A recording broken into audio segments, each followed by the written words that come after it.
అందరికీ నమస్కారం. అందరికీ నమస్కారం. ఏయ్, నేను మాట్లాడుతున్నా, మధ్యలో నువ్వు ఎందుకు మాట్లాడుతున్నావు? నేనే ఫస్ట్ మాట్లాడుతున్నా. నువ్వు ఎందుకు మాట్లాడుతున్నావు? నేనే మాట్లాడట్లేదు, నువ్వే ఎక్కువ మాట్లాడుతున్నావు. అందరికీ నమస్కారం. హాయ్, బాగున్నావా? చాలా బాగున్నా. నువ్వు ఎలా ఉన్నావు? Super super. ఏంటి ఇలా వచ్చావు? ఈరోజు టాయ్ బేస్డ్ పెడగాజు ఉంది కదా. ఆహా, పెట్టారు. అవునా? నువ్వు నా ఫ్రెండ్ కావా? కాదు కాదు, వీళ్ళందరికీ ఫ్రెండ్. నా ఫ్రెండ్ కావా? కాదు, నీకు తర్వాత ఫ్రెండ్. ఫస్ట్ వీళ్ళకే ఫ్రెండ్.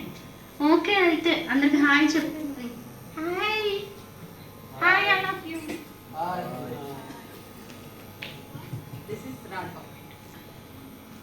మనం ఇలాగ దీన్ని యూజ్ చేసుకొని హ్యాండ్స్ అండ్ మౌత్ మూమెంట్ కూడా చేతిని ఇన్సర్ట్ చేసి చేయవచ్చు.